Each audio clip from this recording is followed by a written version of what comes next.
ठीक है, कह रहा है भैया production of induce EMF by changing area, area को चेंज करोगे तो आपका जो इंड्यूस ईएमएफ आएगा उसकी वैल्यू अपने को निकालनी है। ठीक है, आपको पता है भैया ईएमएफ क्या होता है, डी फाई अपॉन में डी टी। ठीक है, अच्छा इस वक्त देखिए फाई क्या होता है, बी ए कॉस थीटा, ये होता है, ई इक्वल्स टू में डी अपॉन में D T. Magnetic field intensity क्या है, बी है, क्या है। अच्छा इसका एरिया जहां तक अभी है आपकी कॉइल जहां पर है उसका एरिया क्या होगा, तो एल एक्स क्या होगा, लंबाई गुणे में चौड़ाई एल एक्स। ठीक है, अच्छा कॉस, ऐसे फिगर में कॉस की वैल्यू हमेशा क्या होती है, 1 होती है, क्या होती है, तो लिखने की आवश्यकता नहीं। आपको पता है एक्स लगातार क्या हो रहा है, जब ये आर्म चलेगा तो एक्स लगातार क्या होगा, बदलेगा, एक्स वेरिएबल है। तो ये चीज दोनों कांस्टेंट है, इसको बाहर निकालो, माइनस लगा दीजिए, कोई दिक्कत नहीं है, लगाओ मत लगाओ कोई दिक्कत नहीं है। Minus B L D X upon में D T, D X upon में डी टी क्या होता है भैया, वेलोसिटी क्या होता है, बी एल बी। ये हो गया आपका इंड्यूस ईएमएफ। और आपको अगर सर्किट का रेजिस्टेंस दे रखा है, इसका रेजिस्टेंस अगर आप क्या भी आपका आर है तो करंट क्या होगा, ईएमएफ अपॉन में resistance, B L V upon में आर। ठीक है, ये ध्यान रखना, बहुत सारी चीजें करेंगे। अगला भैया induce EMF by changing orientation of coil. Orientation मतलब आप सब कुछ सेम रखो, केवल एंगल को चेंज करो, किसके बीच का, नॉर्मल और मैग्नेटिक फील्ड के बीच का। तो भैया देखिए आपको पता है ईएमएफ क्या होता है, डी फाई अपॉन में डी टी। किसी भी इंस्टेंट पर आपको पता है एंगल टी और थीटा है, किसी भी इंस्टेंट पर नॉर्मल और इसके बीच में एंगल थीटा, थीटा की वैल्यू आपको ओमेगा टी है, खैर अभी इसकी आवश्यकता नहीं है, वैसे थीटा डी ओमेगा टी होता है। तो ये क्या होगा, माइनस डी। फ्लक्स क्या होता है, बी ए कॉस थीटा की यहाँ पे क्या लिख दोगे, ओमेगा टी, कोई दिक्कत तो नहीं है, अपॉन में डी टी।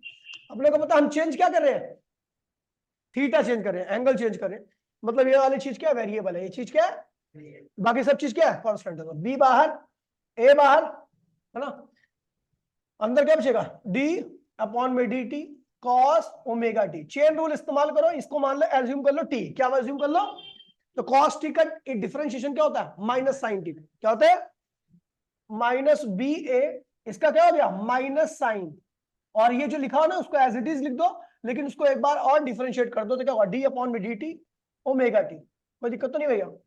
तो ये हो जाएगा आपका ईएमएफ इक्वल्स टू में क्या हो जाएगा, ये माइनस से माइनस क्या हुआ, कैंसिल हो गया, तो बी ए ये क्या हुआ, साइन ओमेगा टी, और यहां से आपको पता ओमेगा कांस्टेंट एंगुलर स्पीड है, क्या है ये, यूनिफॉर्म एंगुलर स्पीड है जो भी है। ठीक है, ओमेगा बाहर निकाल दी क्योंकि यूनिफॉर्म है, dt अपॉन में dt, dt अपॉन में dt क्या होता है, 1 होता है, क्या होता है, तो ही कोर्स में क्या हुआ, B A omega sine omega T. मैंने कह दिया if coil consist with enter, नहीं coil consist with enter, enter है, तो ये क्या हो जाएगा भैया, एन से मल्टीप्लाई करो तो क्या होगा, B N A W A sine omega T, है ना। अच्छा इसको अरेंज करके लिख दोगे तो क्या होगा, नवाब साइन ओमेगा टी। ये आ गया आपका EMF. If R is the resistance of this circuit तो करंट क्या होगा, ईएमएफ वन में रजिस्टर। आगे बढ़ते हैं भैया, ये है मोशनल ईएमएफ, क्या है, बहुत इंपॉर्टेंट टॉपिक है, बहुत ज्यादा क्वेश्चंस आते हैं इसके ऊपर, बिल्कुल सेम ऊपर वाले की तरह ही है। ठीक है, अब देखिए क्या कह रहा है, एक कॉइल है, इसमें ज्यादा टंटा वंटा करने की आवश्यकता नहीं है, मैं जितना बोल रहा हूं उतना ही करना। ठीक है भैया, इमोशनल ईएमएफ क्या करते हो कि आप लगातार आर्म को मूव कराते रहते हो, क्या करते हो, और आर्म को मूव कराने के साथ साथ उसका एरिया क्या होता है, देखिए भैया पहले आर्म यहाँ पे था, जब आर्म यहाँ पे आएगा तो एरिया क्या होगा, इतना हो जाएगा, जब आर्म यहाँ पे आएगा तो एरिया क्या होगा, इतना हो जाएगा। लगातार एरिया चेंज होने की वजह से फ्लक्स क्या होता है, चेंज होता है, फ्लक्स चेंज को अपोज करने के लिए कॉइल क्या लाती है, इंड्यूस ईएमएफ लाती है, क्या लाती है। तो मान लीजिए किसी भी इंस्टेंट पर इसकी वेलोसिटी क्या थी भी, जो आर्म चल रहा था उसने कितनी दूरी तय की है, एक्स, कितनी तय की है, तो भैया फ्लक्स क्या होगा, ईएमएफ क्या होगा, डी फाई अपॉन में डी टी, डी अपॉन में डी टी, माइनस यहां लगा दीजिए, फाई की वैल्यू क्या है भैया, बी ए कॉस थीटा, थीटा की वैल्यू यहां पर हमेशा ध्यान रखना, ऐसा डायग्राम में जीरो होती है, मैंने आपको बता दिया। ठीक है, B minus B D upon में डी टी, एरिया क्या होगा, लंबाई गुणे में चौड़ाई एल एक्स। ठीक है, आपको पता है यहां पर बी एल क्या है, बी और मैग्नेटिक फील्ड और लेंथ क्या है, कांस्टेंट है, B L D X upon में डी टी क्या हो जाएगा, डी एक्स अपॉन डी क्या होता है, वेलोसिटी, तो ईएमएफ क्या आ गया, माइनस बी एल बी। आप ये नेगेटिव साइन क्या इंडिकेट कर रहे हैं, अपोजिंग नेचर, क्या है ये, किसको अपोज कर रहा है? चेंज इन फ्लक्स को अपोज कर रहा है। किसको अपोज कर रहा है? तो आपका ईएमएफ क्या आ गया? BLV। क्या आ गया? B for magnetic field, L for जिस आर्म को आप घुमा रहे हो, जिस आर्म को आप चला रहे हो उसकी लेंथ, और V क्या है? जिस वेलोसिटी से आप उसको चला रहे हो, ठीक है, उसकी वेलोसिटी। समझ गया? इतना लंबा टंटा करने की आवश्यकता बिल्कुल भी नहीं है, लेकिन इतना ध्यान रखना कि इस डायग्राम में B और नॉर्मल मतलब मैग्नेटिक फील्ड और इसका एरिया का नॉर्मल एक दूसरे क्या होता है? पैरेलल। एंगल क्या होगा? 0। cos 0 1 मतलब cos 0 मतलब 1 होता है। अच्छा, उसके बाद हमने करंट निकालना है। क्या निकालना है? ये इंड्यूस ईएमएफ है। इंड्यूस करंट निकालोगे तो क्या होगा? इंड्यूस ईएमएफ अपॉन में रेजिस्टेंस ऑफ सर्किट। तो ईएमएफ क्या? BLV अपॉन में क्या हो गया? रेजिस्टेंस। फिर उसके बाद हमें निकालना होता है क्या? हीट। क्या निकालना है? हीट क्या होता है? I square RT। आई कितना है भैया? BLV अपॉन में R का होल स्क्वायर, रेजिस्टेंस इनटू में क्या हो गया? टाइम हो गया। सॉल्व कर लीजिए, ठीक है। पावर निकालना है। पावर होता है हीट अपॉन में टाइम। इस ये जो हीट आ रखी है इसको टाइम से डिवाइड कर दीजिए, तो आपका आएगा B square L square V square upon में R। ये आ जाएगा आपका पावर, ठीक है भैया। अच्छा, कई बार ये भी पूछ लेता है कि हमें पता है कि जब एक करंट कैरिंग वायर को एक, देखिए आपको पता है इसके ऊपर क्या आ गया? इंड्यूस करंट आ गया। क्या आ गया? आई। और करंट जिसके ऊपर करंट कैरिंग वायर होता है, अगर वो मैग्नेटिक फील्ड के अंदर रखा होता है तो उसके ऊपर फोर्स लगता है। When a current carrying wire placed in uniform magnetic field and it experience force, और उस फोर्स को क्या कहते हैं? बिल। क्या कहते हैं उसे? Bill sine theta. बी क्या है? Magnetic field. आई क्या है? इसके ऊपर जो करंट आया है। एल क्या है? इसकी लेंथ, साइन थीटा। थीटा क्या है? किसके बीच का? लेंथ और मैग्नेटिक फील्ड। लेंथ कैसी है? वाई एक्सिस के लॉन्ग। इसके लॉन्ग है। ये जो लेंथ है वायर की वाई एक्सिस के लॉन्ग है, और मैग्नेटिक फील्ड किसके लॉन्ग है? जेड के लॉन्ग। एक्स अंदर जा रही है ना, जेड के लॉन्ग। तो वाई और जेड के बीच में एंगल कितना होता है? 90 डिग्री। यहां पर आप सीधा लिख दो 90, ठीक है। अच्छा, मैग्नेटिक फील्ड कितनी है भैया? अभी बोलो। हाँ, मैग्नेटिक फील्ड भी है। करंट कितना आया था? BLV अपॉन में R, और ये L। तो भैया सॉल्व कीजिए। B square L square V upon में R, that is the force experience by current carrying wire. ये जो वायर चल रहा है ना, इसके ऊपर जो फोर्स लग रहा है वो इसकी वैल्यू ये रही। कोई दिक्कत तो नहीं है?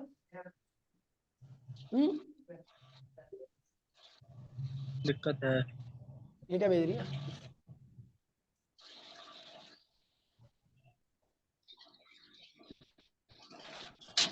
अच्छा अच्छा, ये तो कराई दिया, इसको पता नहीं है क्या?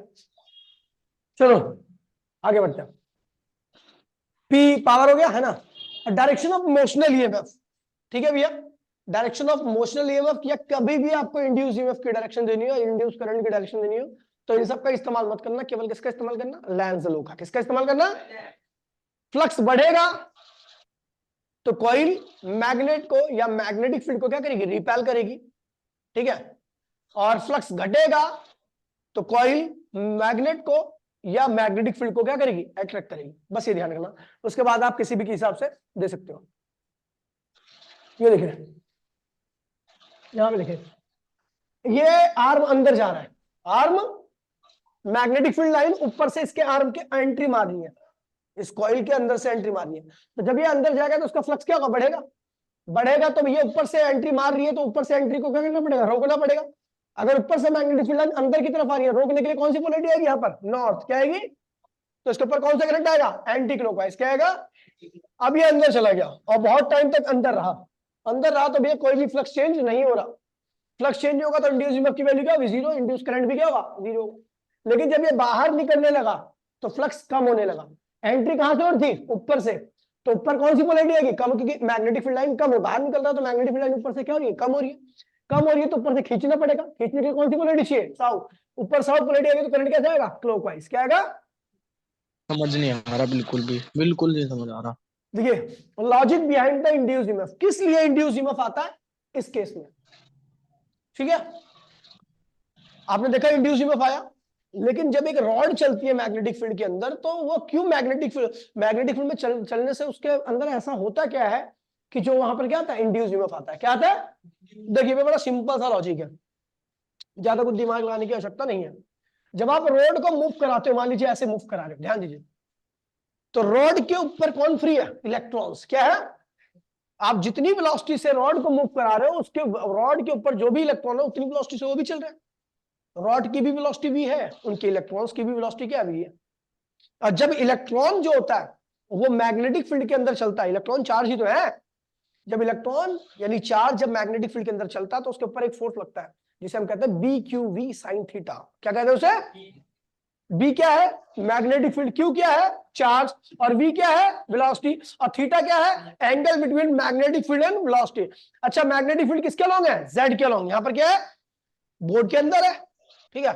और वेलोसिटी किसके अलोंग है? एक्स के अलोंग, माइनस एक्स के अलोंग। तो माइनस एक्स और जेड के बीच में एंगल कितना बनेगा? 90 डिग्री का। इसलिए हम नॉर्मली फोर्स लेंगे बी क्यू बी। क्या लेंगे? क्योंकि साइन 90 क्या होता है? 1 होता है। तो हमें पता लग गया भैया यहां पर इलेक्ट्रॉन के ऊपर जो फोर्स लग रहा है वो क्या लग रहा है? B Q B.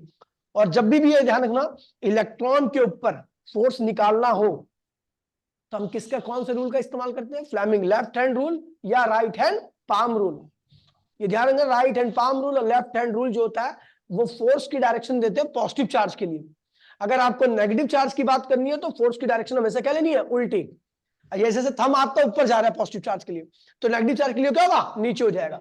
थंब आपका लेफ्ट साइड जा रहा है पॉजिटिव चार्ज के लिए, तो नेगेटिव के लिए क्या होगा? समझ गया भैया? तो अब देखिए, चलो देखते हैं। तो भैया जब ये कंडक्टर इधर मूव करने लगा लेफ्ट साइड में, तो इसके इलेक्ट्रॉन भी लेफ्ट में मूव कर रहे हैं। लगा लीजिए राइट हैंड पाम रूल और बताइए कि पॉजिटिव चार्ज के ऊपर कहां फोर्स? वैसे पॉजिटिव चार्ज नहीं होता कंडक्टर के अंदर, नेगेटिव होता है, लेकिन हम निकाल रहे हैं पॉजिटिव चार्ज कहां लगेगा पॉजिटिव चार्ज के ऊपर फोर्स।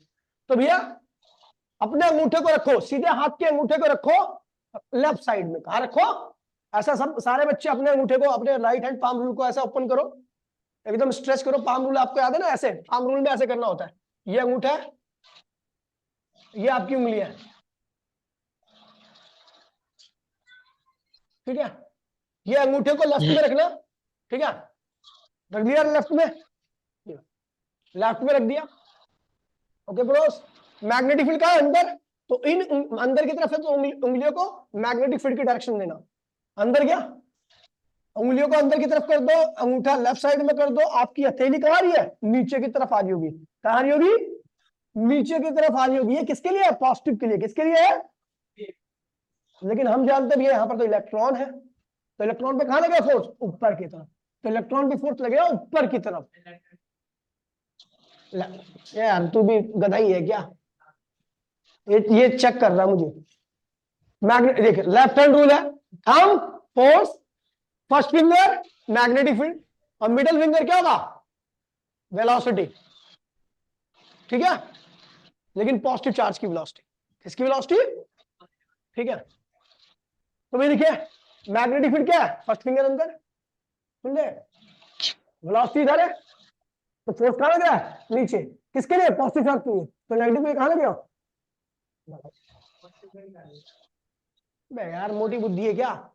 रूल जो भी होता है वो पॉजिटिव के लिए बनता है, नेगेटिव के लिए उल्टा कर दियो। तू क्या कंफ्यूज हो रहा है इसमें?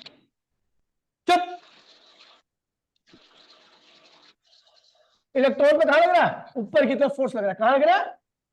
तो यहां के इलेक्ट्रॉन कहां जाएंगे? ऊपर की तरफ। जब नीचे के इलेक्ट्रॉन ऊपर जाएंगे तो नीचे क्या आएगा? Positive charge. क्या आएगा? और ऊपर अगर इलेक्ट्रॉन जाके फंस गया तो क्या आ गया? Negative charge. क्या बन गया? एक साइड पॉजिटिव एक साइड नेगेटिव। क्या क्रिएट हो गया? Potential difference. क्या क्रिएट हो गया? Potential difference. और जहां पोटेंशियल डिफरेंस आता है और ये सर्किट इस पोटेंशियल डिफरेंस के अक्रॉस में जुड़ा हुआ है, तो यहाँ पे अगर बल्ब लगा दोगे तो क्या होगा? ग्लो कर जाएगा। कर जाएगा नहीं? ग्लो कर जाएगा। जब तक एक कंडक्टर मूव करता रहेगा तब तक इलेक्ट्रॉन पे फोर्स लगता रहेगा, तब तक एक साइड क्या होगी? पॉजिटिव, दूसरी साइड क्या होगी? और वो कंडक्टर की तरह बिहेव करेगा। समझ गया भैया?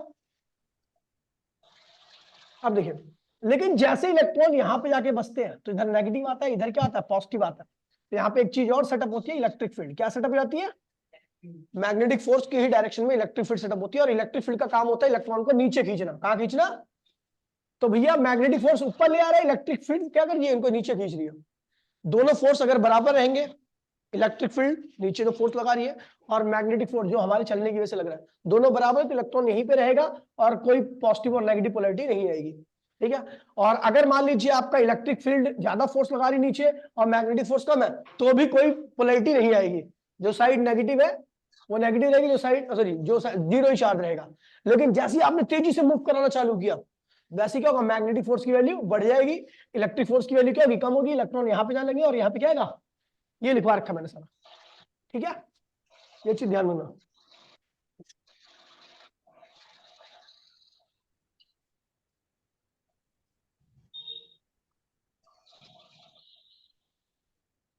आगे बढ़े।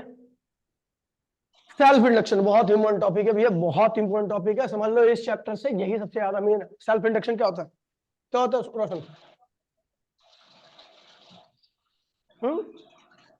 सेल्फ इंडक्शन मुझे देखना, जाहिल है तू, सुगर है बेटा तू, तू एक नंबर का नीच और सुगर आदमी है, पेपर का लास्ट चल रहा है तुझे और तेरे से सेल्फ इंडक्शन नहीं पता तेरे को।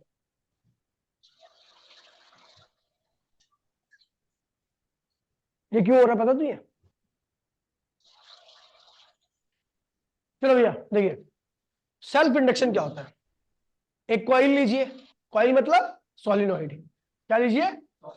सॉलिनॉइड के अंदर से करंट पास कीजिए, करंट कांस्टेंट है तो कोई दिक्कत नहीं है, लेकिन जैसी करंट वेरिएबल होगा तो सॉलिनॉइड क्या करती है? मैग्नेटिक फील्ड क्रिएट करती है। क्या करती है? अब वो अगर करंट वेरिएबल है तो उसके द्वारा क्रिएट की गई मैग्नेटिक फील्ड भी क्या होगी? वेरिएबल होगी। और वो मैग्नेटिक फील्ड कहां से निकल रही है? उसके क्रॉस सेक्शन से। कहां निकल रही है? तो क्रॉस सेक्शन से जब वेरिएबल मैग्नेटिक करंट जाएगा तो वेरिएबल मैग्नेटिक फील्ड निकलेगी बार बार, कभी ज्यादा कभी कम, कभी ज्यादा कभी कम। इसकी वजह से क्या होगा? फ्लक्स बार बार चेंज होगा, और जब मैंने फ्लक्स बार जहाँ बार चेंज होगा तो कॉइल, उसी कॉइल जिसके अंदर करंट चल रहा है उसी के अंदर आएगा इंड्यूस्ड ईएमएफ, जो अपने अंदर चेंज हो रहे करंट को अपोज करेगी। क्यों अपोज करेगी?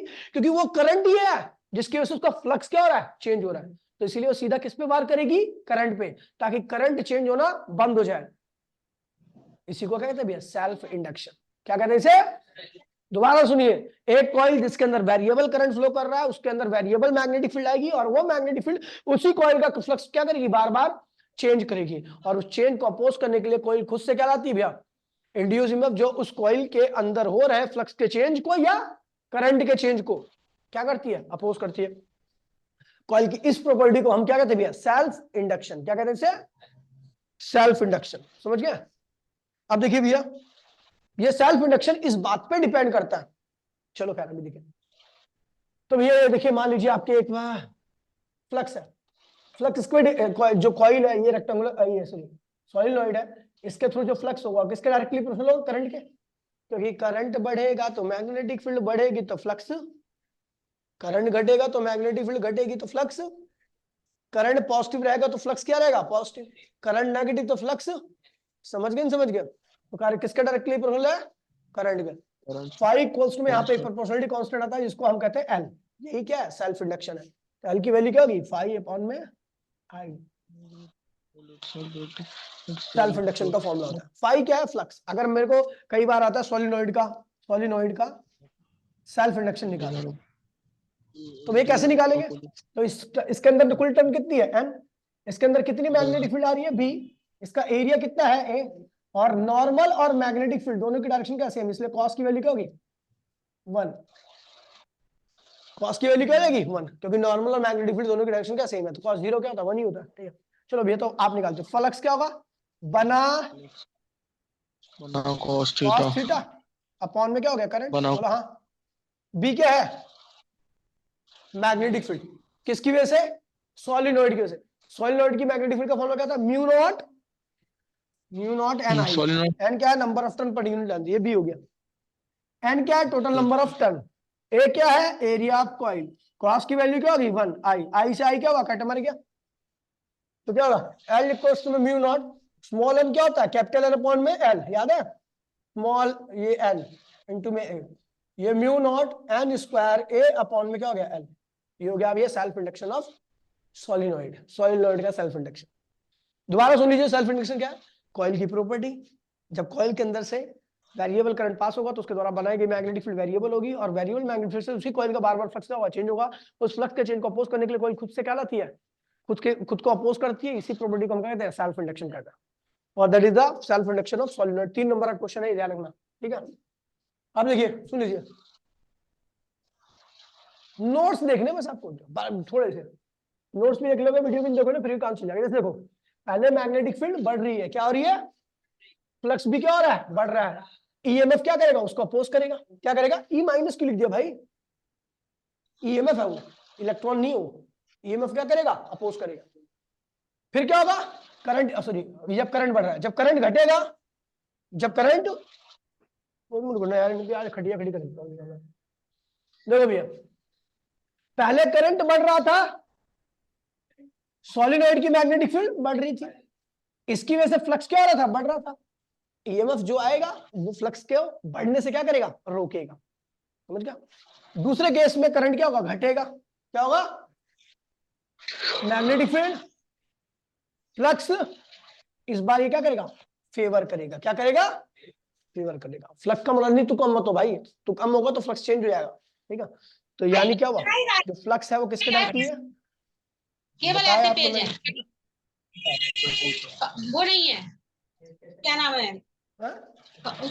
कवर नहीं है। कवर ही तो निकाल हेनरी लिया गया था। आती है, क्वेश्चन नहीं आता है। नहीं है। What is the SI unit of self induction या म्यूचुअल इंडक्शन, हेनरी। ठीक बनवा है, मैं देखिए बना दूं। फाई क्या होता है, LI। मैं तोड़ अपने को पता है इंड्यूस में क्या होता है, -d∅/dt। तो आपको पता है यहाँ पर चेंज क्या हो रहा है, करंट क्या हो रहा है। तो इसलिए L फाई की जगह पे जो LI आएगा ना, उसमें से L क्या होगा, बाहर आएगा ये।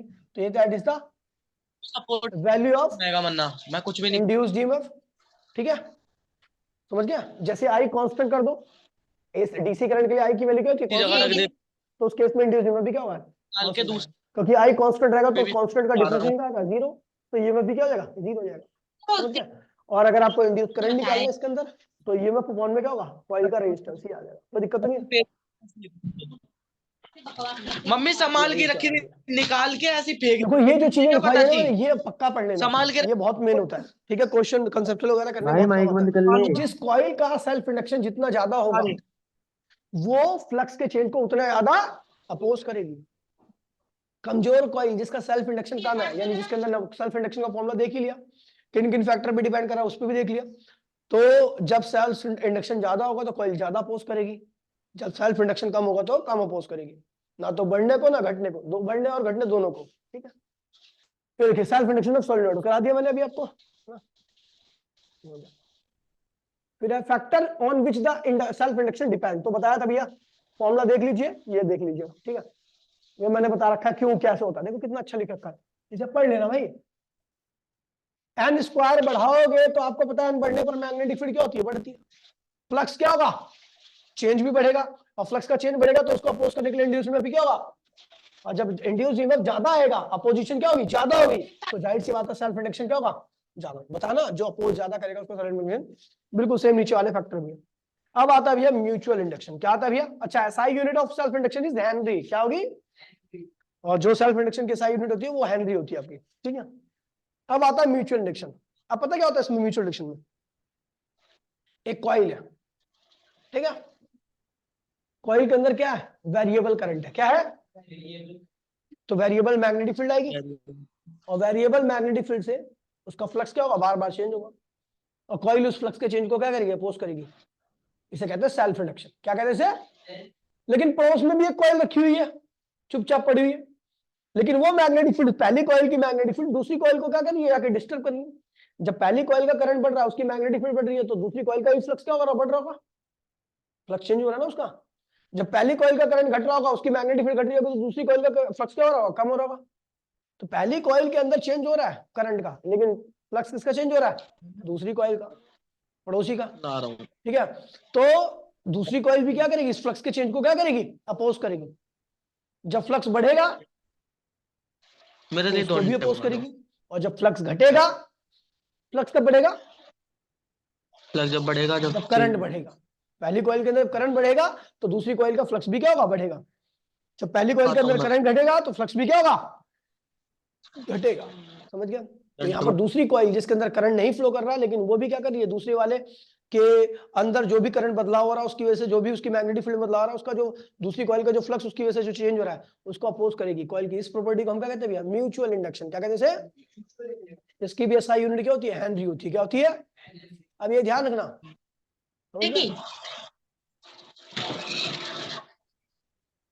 नेट सोलिनॉइड टू सोलिनॉइड, तेरे अंदर करंट है वो बदल रहा है, तेरी मैग्नेटिक फील्ड बदल रही है।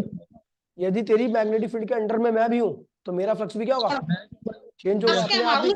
तो मैं उस चेंज को क्या करूंगा, अपोज करूंगा। करंट तेरे अंदर है लेकिन चेंज मेरा फ्लक्स हो रहा है, इसे क्या कहते हैं, म्यूचुअल इंडक्शन। समझा, बता देगी यार, दोस्त के नहीं, मैं घर में लाया था इस दिन में, इसने मेरे सामने से ऐसे निकाले तो अब देखिए इधर उधर। भाई तेरा डिपार्टमेंट अलग है, तो इनको क्यों शामिल कर रहा है, तो बगैर बोले बहुत कुछ कर देता है। देखिए भैया, कॉइल नंबर फर्स्ट है, कॉइल नंबर, इसके अंदर करंट क्या हो रहा है, बढ़ेगा घटेगा, मैग्नेटिक फील्ड बढ़ेगी घटेगी, इसकी वजह से दूसरी कॉइल का फ्लक्स बढ़ेगा घटेगा। इसी को क्या कहते हैं भैया, mutual induction of second with respect to, समझ गया। अब देखिए सेकंड कॉइल का जो फ्लक्स चेंज हो रहा है वो किस पे डिपेंड करेगा, पहली कॉइल के करंट पे, बोलो हाँ।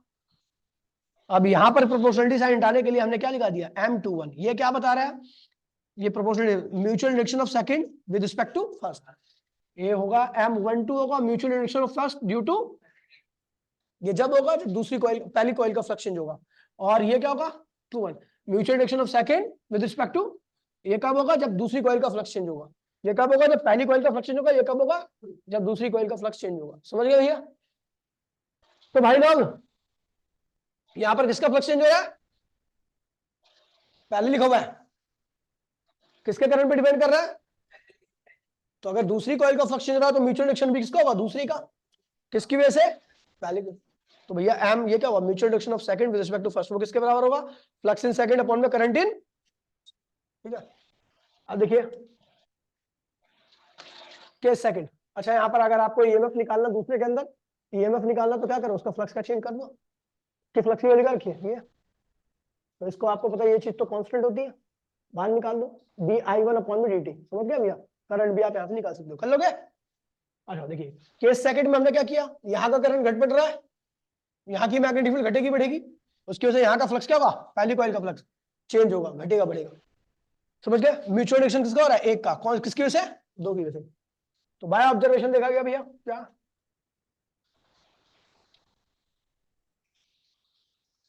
बाय ऑब्जर्वेशन क्या देखा गया कि भैया जो पहली के अंदर फ्लक्स,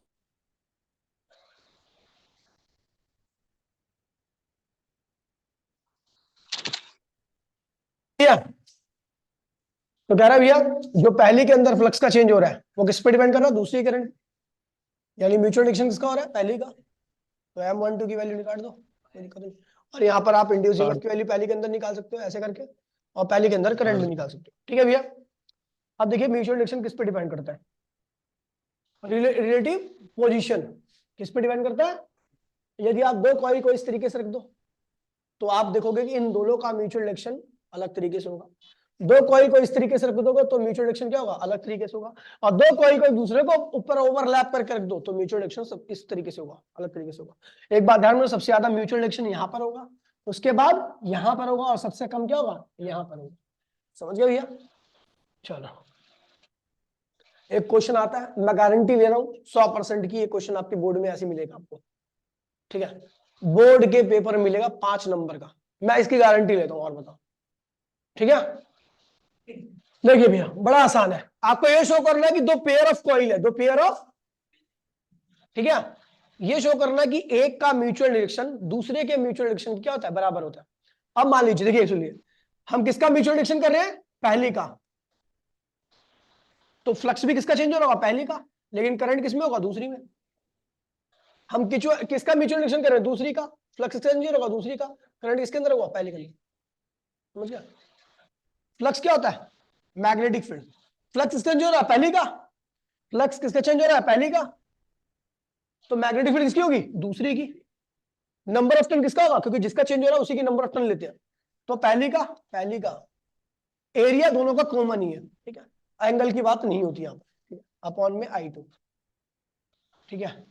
B2 यहाँ पे क्या होगा, mu naught N2 I2 N1 A upon में I2, I2 से I2 क्या हुआ, कैंसिल हो गया, तो म्यू ये क्या हुआ, स्मॉल n2 क्या हुआ, कैपिटल N2 अपॉन में L, L क्या, length of solenoid, N1 A, ये क्या हुआ, म्यूचुअल इंडक्शन ऑफ फर्स्ट, पहले की वैल्यू आ गई। चलो दूसरे का म्यूचुअल इंडक्शन करते हैं, ठीक है। phi2 किसके बराबर, किसका फ्लक्स चेंज हो रहा है, दूसरी का, तो मैग्नेटिक फील्ड किसकी होगी, पहले की, समझ गई।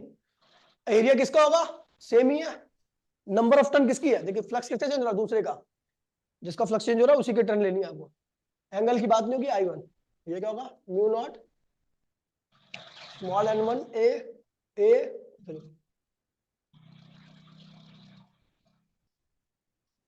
म्यू नॉट Ni, अच्छा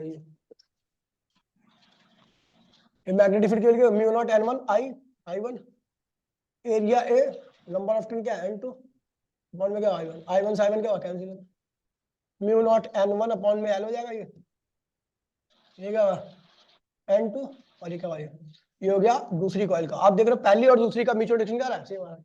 यही प्रूफ करना होता है, पहले बता रहा हूँ 100% गारंटी लेना उसकी, छाती ठोक के किया जाएगा। 3 नंबर का भी आ सकता है, 5 नंबर का आ सकता है। शिवम की रोजी रोटी कसम खा के कह रहा हूं मैं।